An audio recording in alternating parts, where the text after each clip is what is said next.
저는 올해 60입니다. 지금은 아이들도 다들 결혼하여 제 삶을 찾아 떠났고 저는 잘 지내고 있습니다. 제 삶을 돌이켜보면 늘 마음에 남는 한 가지가 있습니다. 바로 남편의 지나치게 왕성한 성욕입니다.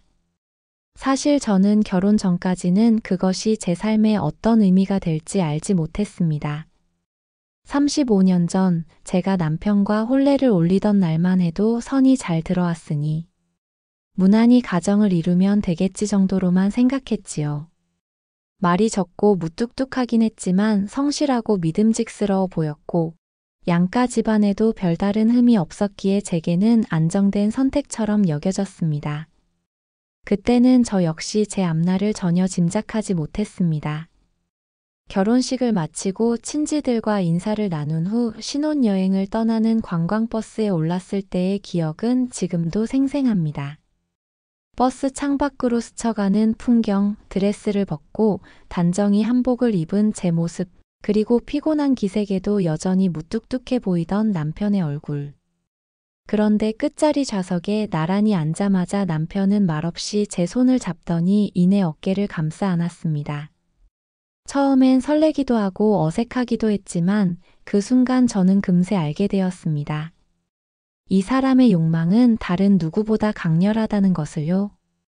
버스가 덜컹거리며 흔들리던 자리에서조차 그는 저를 향한 욕구를 숨기지 않았습니다. 저는 속으로 이 사람이 이렇게까지 급한 사람이구나 하고 놀라면서도 신혼이니 다 그럴 거라고 스스로를 다독였습니다. 신혼여행지에 도착해서도 상황은 달라지지 않았습니다. 저는 아름다운 바다와 산, 관광지를 둘러보며 사진을 찍고 추억을 남길 거라 기대했습니다. 하지만 남편은 호텔 방에 들어서자마자 세상에 우리 둘밖에 없는 듯 저를 붙잡았습니다. 아침부터 밤까지 밖에 나가자는 제 말은 늘 허공에 흩어졌습니다. 커튼 사이로 들어오는 햇살과 밤새 꺼지지 않던 스탠드 불빛 속에서 방 안은 언제나 뜨겁게 달아올라 있었습니다. 그때의 저는 신부로서의 설렘보다 체력과 감정이 따라가지 못하는 낯선 혼란을 먼저 느꼈습니다. 그렇다고 마냥 싫기만 했다고 말할 수는 없습니다. 흔히 말하는 속궁합이 잘 맞았던 터라 몸은 피곤해도 저도 모르게 반응하는 순간들이 있었으니까요. 힘들면서도 싫지만은 않은 그런 마음이 제 안에 늘 공존했습니다. 그러나 문제는 그것이 단순히 신혼의 열정으로 끝나지 않았다는 데 있었습니다. 신혼여행을 마치고 돌아와 시댁에 인사를 드리러 갔던 날이 특히 기억납니다. 식탁에서 부모님과 이야기를 나눈 후 저는 주방으로 들어가 설거지를 하고 있었습니다.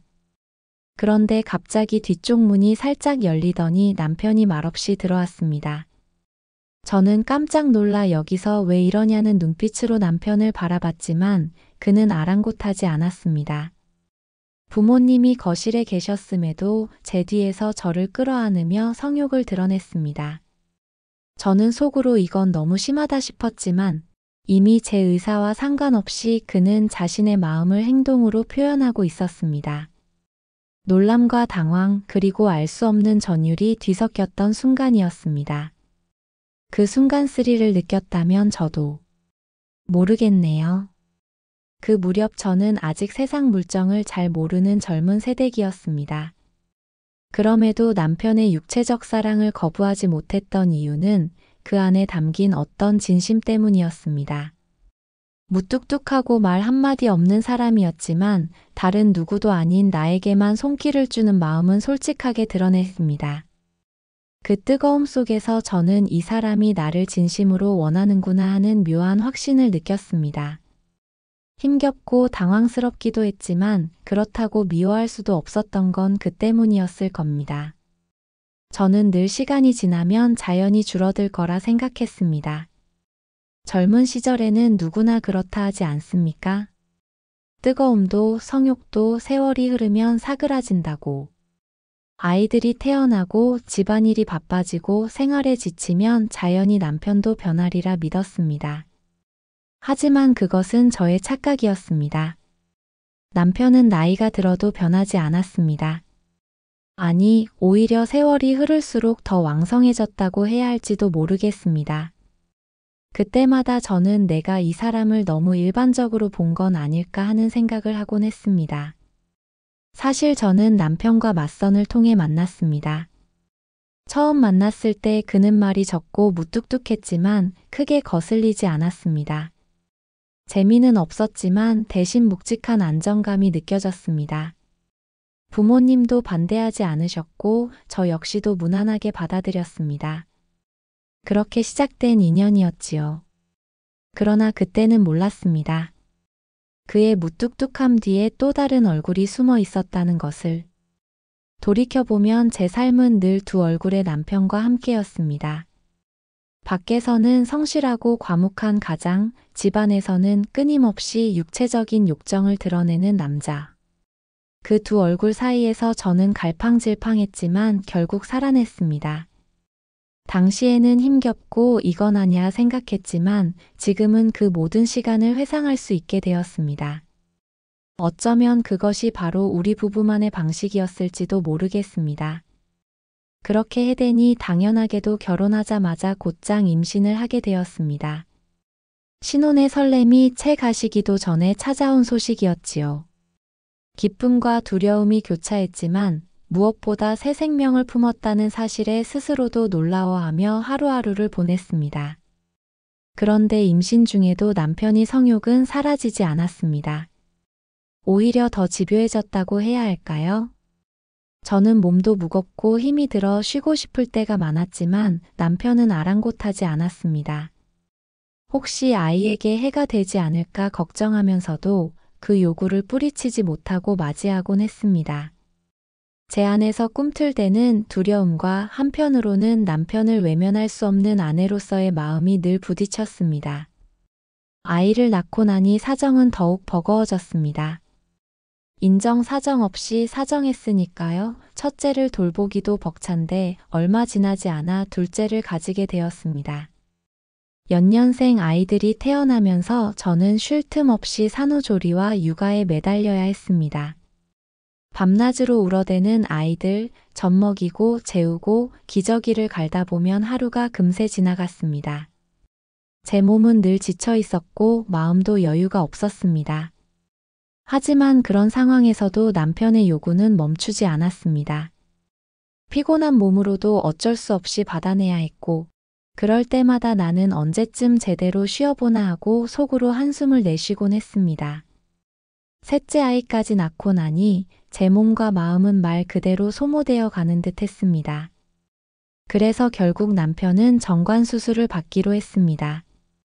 저는 그때만 해도 이제는 조금은 편안해지겠구나, 이 사람의 욕구도 서서히 줄어들겠지 하고 안도했습니다. 정관을 묶으면 성욕도 묶이는 줄 알았던 건 저만의 착각이었습니다. 수술 후 처음 몇 달 동안은 확실히 남편의 기세가 꺾인 듯 보였습니다. 이전처럼 쉴 새 없는 요구가 줄어들었고 저도 오랜만에 몸과 마음의 여유가 생겼습니다. 그러나 그 평화는 오래가지 않았습니다. 1년이 채 지나기도 전에 남편의 욕망은 다시금 예전처럼 왕성하게 되살아났습니다. 저는 속으로 이 사람은 아무리 묶어도 변하지 않는구나 하고 체념할 수밖에 없었습니다. 아이 셋을 키우는 동안 저는 자연스레 성감각이 둔해지는 것을 느꼈습니다. 몸이 예전 같지 않고 마음도 예전처럼 설레지 않았습니다.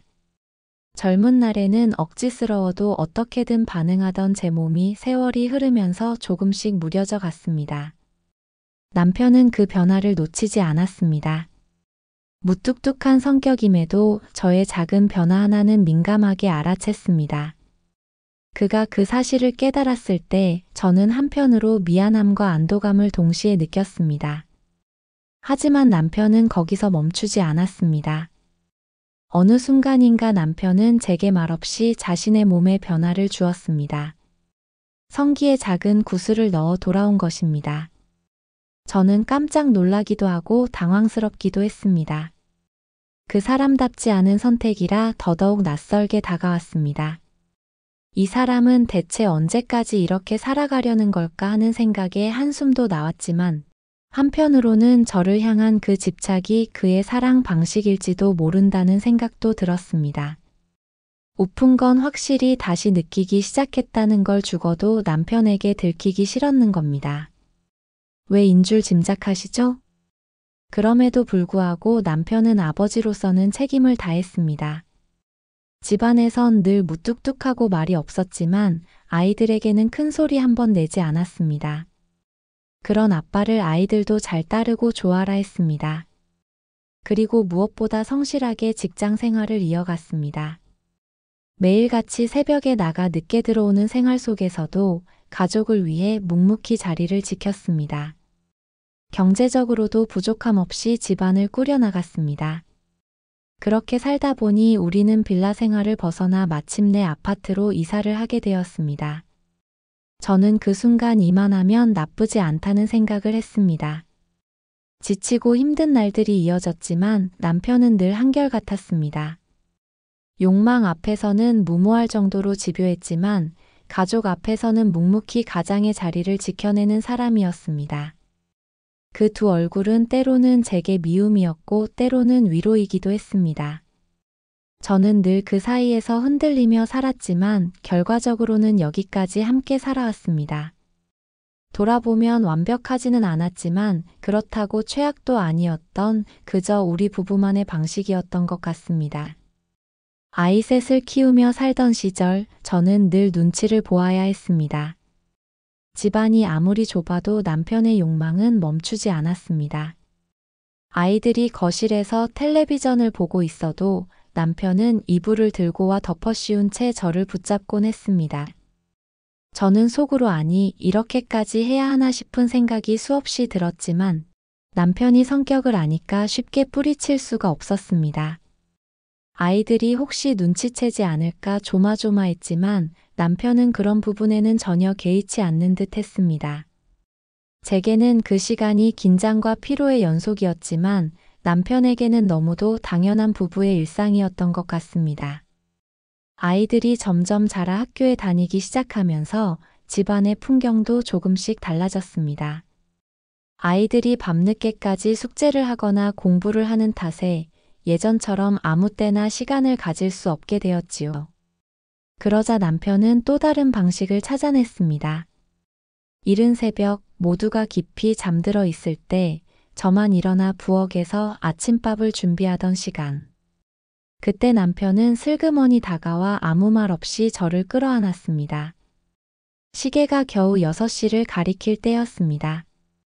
아이들 도시락을 싸고 밥상을 차리느라 분주한 제 뒤에서 남편은 예외 없이 성욕을 드러냈습니다. 저는 어쩔 수 없이 손에 국자를 든 채로 그를 받아들였습니다. 아이들이 깰까봐 마음은 늘 불안했지만 제 하루는 그렇게 시작되는 경우가 많았습니다.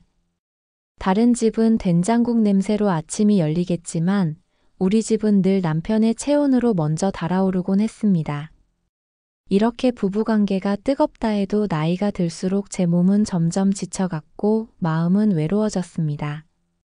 남편은 늘 무뚝뚝해 고맙다는 말 한마디 없이 오직 행동으로만 저를 붙잡았습니다. 저는 답답한 마음에 결국 친구들에게 하소연을 하곤 했습니다. 도대체 우리 집 남자는 왜 이렇게 성욕이 많은지 모르겠다. 다른 집도 다 이렇냐. 웃으며 털어놓았지만 속은 진심이었습니다. 그런데 제 이야기를 들은 친구들은 오히려 저를 부러워했습니다. 그래도 니는 좋겠다 야. 나이 들어서도 남편이 그렇게 네 육체라도 원하는 거잖아.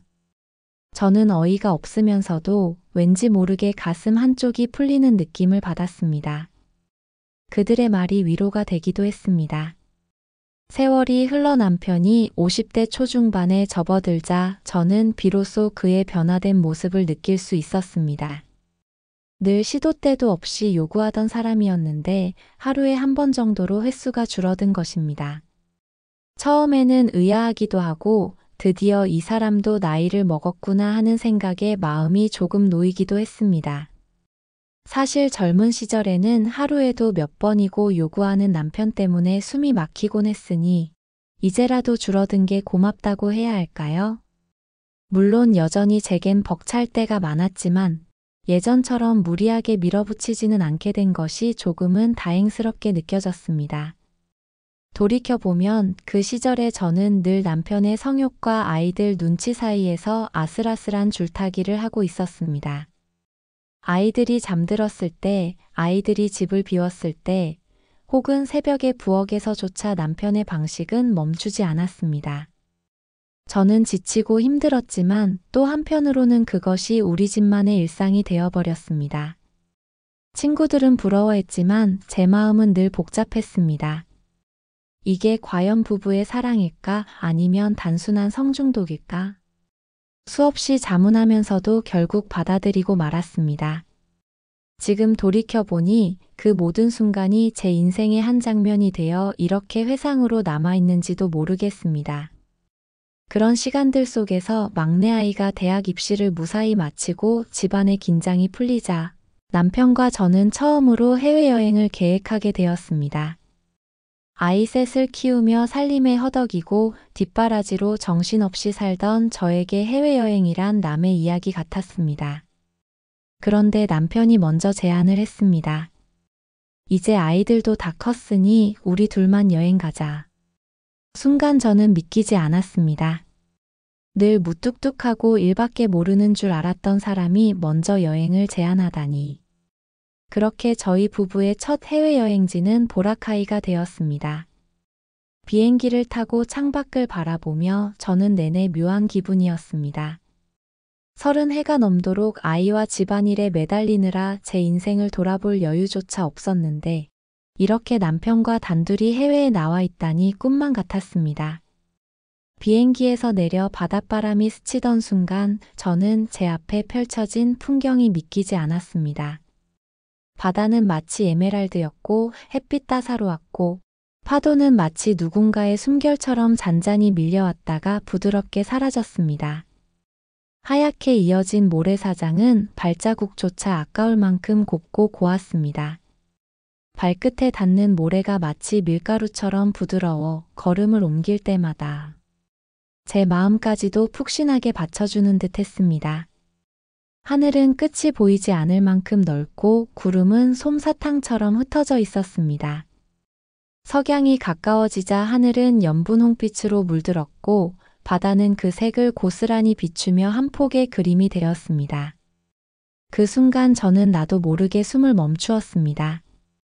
마치 세상이 조용히 멈춰 선 듯 오직 그 풍경만이 저와 남편을 감싸고 있었습니다. 리조트 도착한 남편은 평소와 달리 낯설 만큼 조용히 제 손을 잡았습니다. 바닷바람이 불어오는 테라스에서 남편은 오랫동안 망설이는 듯 하다가 드디어 입을 열었습니다. 그동안 아이들 키우느라 고생 많았지. 나 같은 남편 만나서 몸으로만 사랑하는 남자 만나서 고생 많았을 거야. 미안하다.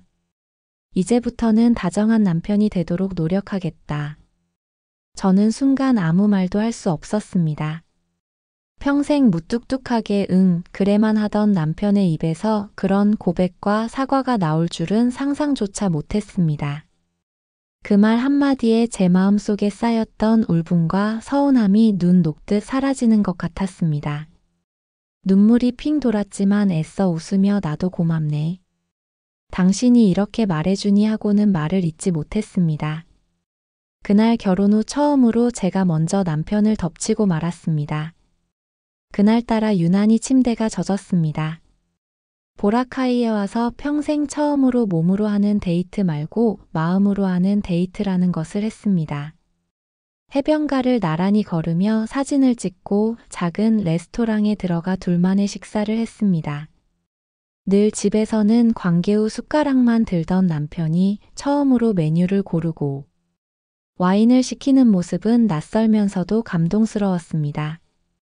또 투어를 함께 다니며 바다 위 배를 타고 스노클링을 즐기기도 했습니다. 저는 그 순간만큼은 다시 젊어진 듯 했고 남편의 손을 꼭 잡으며 마치 새로 연애를 시작하는 기분이었습니다. 여행 내내 남편은 의외로 세심했습니다.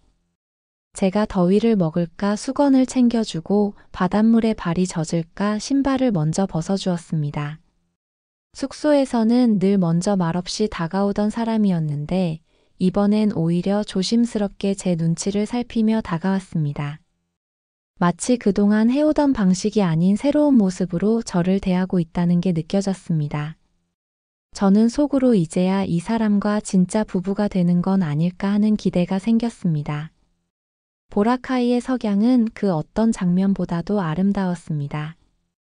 해가 천천히 지고 하늘이 붉게 물들 때 남편과 저는 나란히 앉아 바다를 바라보았습니다. 바닷바람에 머리가 흩날렸지만 제 마음은 오히려 고요했습니다.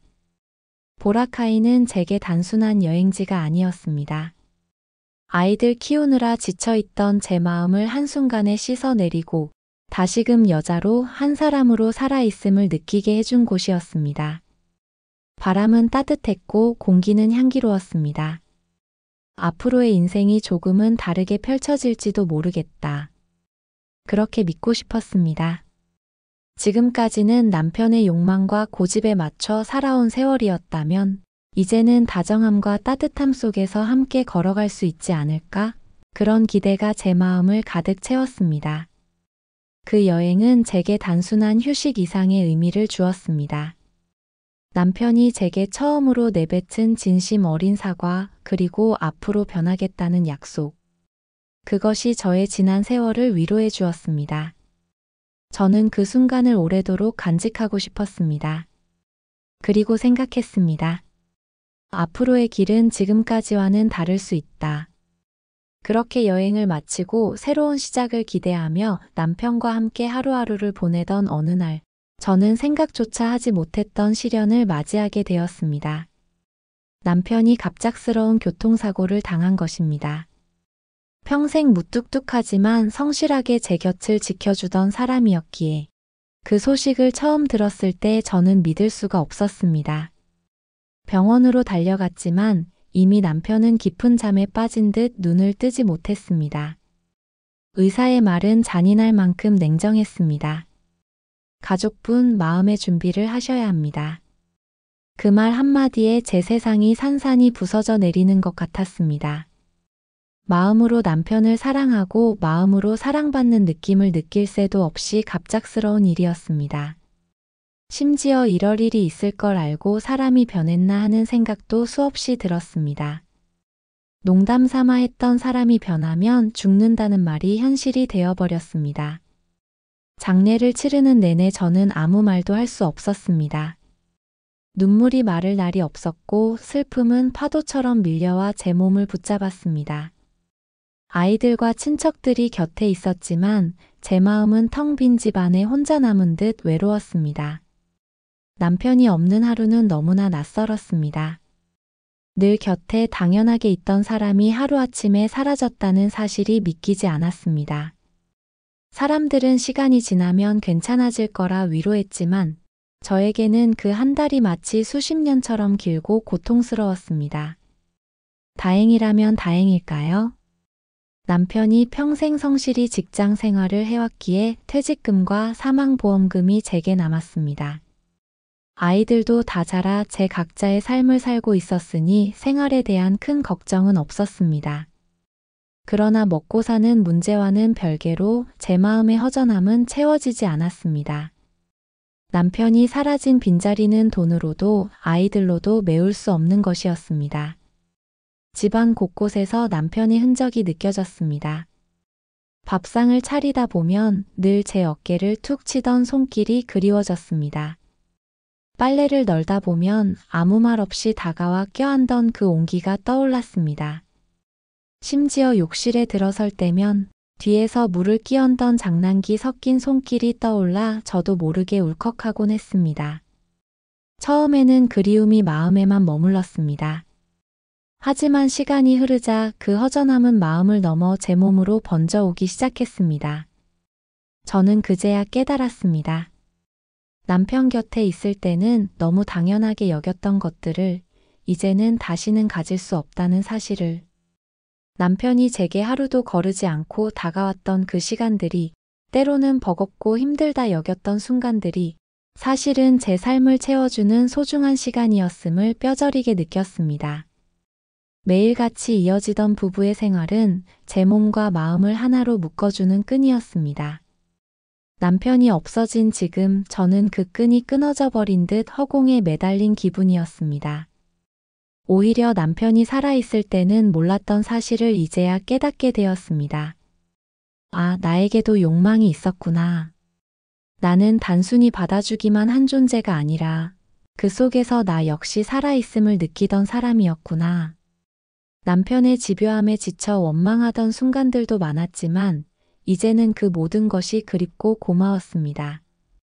밤이 깊어 혼자 방 안에 누워 있으면 남편의 체온이 떠올라 눈물이 납니다.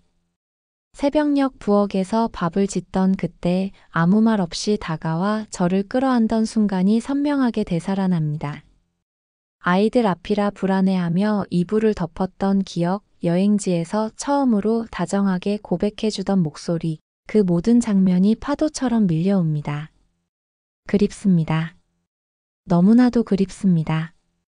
저는 이제 알았습니다. 남편이 제 삶에서 차지하던 자리는 단순히 가장이나 아버지의 자리가 아니었다는 것을. 그는 제게 남편이자 연인이자 동반자였습니다. 시간이 지난 지금도 친구들에게 매일매일 하자고 그렇게 힘들게 했다더니 그래도 이제 홀가분하겠네라는 말을 들을 때 다시 한번 마음이 무너져 내립니다.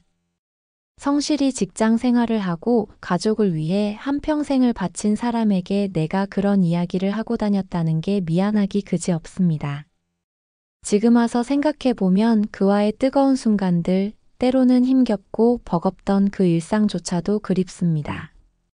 이제 와서야 남편의 성욕이 단순한 욕망이 아니라 제 삶을 채워주던 또 다른 사랑의 방식이었다는 사실을 알게 되었습니다. 남편을 떠나보낸 뒤 한동안은 매일같이 눈물로 하루를 지새웠습니다. 그런데 어느 순간부터는 이렇게만 살아서는 안 되겠다는 생각이 들었습니다. 그 사람을 잃은 슬픔이 제 삶을 집어삼키게 두고 싶지 않았습니다. 무엇보다 아이들에게도 언제까지 슬픔에 젖어 있는 엄마의 모습만 보여줄 수는 없었습니다. 그래서 저는 용기를 내어 운동을 시작했습니다. 처음에는 가까운 공원에서 가볍게 걷는 것으로 시작했습니다. 새벽 공기를 들이마시며 걷다 보니 마음 한구석이 조금은 맑아지는 듯 했습니다. 시간이 지나자 걷기만으로는 부족하다 싶어 헬스장에도 등록했고 요가와 수영에도 도전했습니다. 젊은 시절 아이 키우느라 제 몸을 돌볼 겨를조차 없었던 제가 이제야 비로소 제 자신을 위해 시간을 쓰게 된 것입니다. 그렇게 조금씩 활기를 되찾던 중 우연히 산악회에 가입하게 되었습니다. 처음엔 망설였습니다.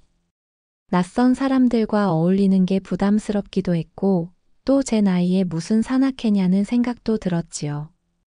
그러나 막상 참여해보니 등산은 단순한 운동 이상의 의미를 주었습니다. 오르막길을 오르며 숨이 차오르고 정상에 서서 시원한 바람을 맞을 때마다 제 안에 응어리져 있던 슬픔이 조금씩 풀리는 느낌이었습니다. 먼저 올라가는 남자 회원들의 뒷모습을 보면서 묘한 감정을 느끼기도 하고 사람들과 함께 웃고 떠들며 도시락을 나눠 먹다 보면 잠시나마 허전함을 잊을 수 있었습니다. 그 과정에서 저는 좋은 만남이라는 가능성에 대해 다시 생각하게 되었습니다. 남편과의 세월은 고통도 많았지만 결국 저를 단단하게 만들어준 시간이었습니다. 이제는 남은 인생을 조금은 다른 방식으로 살고 싶었습니다. 혼자가 되어버린 삶을 메우기 위해서가 아니라 제 안의 공허를 함께 나눌 수 있는 사람을 만나고 싶었습니다. 친구들과 이야기를 나누다 보면 당신처럼 뜨겁게 사랑받은 여자는 또 다른 사랑도 반드시 만날 수 있다는 말을 듣곤 했습니다.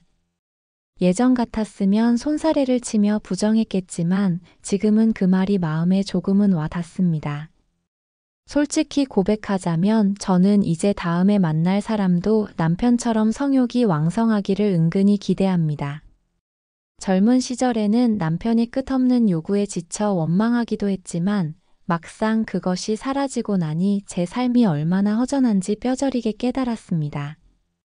몸과 몸이 맞닿는 그 시간이 단순한 욕정만으로가 아니라 삶의 활력이고 사랑의 또 다른 언어였음을 이제야 알게 되었기 때문입니다. 저는 여전히 여자로서 살아있고 싶습니다. 단순히 나이를 먹은 노인이 아니라 사랑을 나눌 수 있는 한 사람으로서 남은 생을 보내고 싶습니다. 물론 새로운 만남이 언제 어떻게 찾아올지는 알 수 없습니다. 하지만 저는 이제 더 이상 움츠리지 않기로 했습니다. 운동으로 몸을 돌보고 산을 오르며 마음을 다잡으며 제 안에 남은 뜨거움이 다시 한번 빛을 발할 날을 기다립니다. 누군가 제 곁에 와 준다면 저는 주저하지 않고 마음을 열 것입니다. 그 사람이 다정하다면 더할 나위 없겠고 무엇보다 저처럼 여전히 삶을 뜨겁게 느끼는 사람이라면 더없이 좋겠습니다. 돌아보니 제 인생은 늘 남편의 성욕과 함께 흘러왔습니다. 때로는 버거웠고 때로는 힘겨웠지만 그 모든 시간이 저를 지금의 저로 만들어 주었습니다. 그리고 이제 저는 깨닫습니다. 그것이 단순한 고통이 아니라 제 인생의 또 다른 선물이었음을. 남편은 떠났지만 그가 남겨준 불씨는 제 안에서 여전히 살아있습니다. 저는 그 불씨를 꺼뜨리지 않고 앞으로도 제 인생을 뜨겁게 살아내고자 합니다.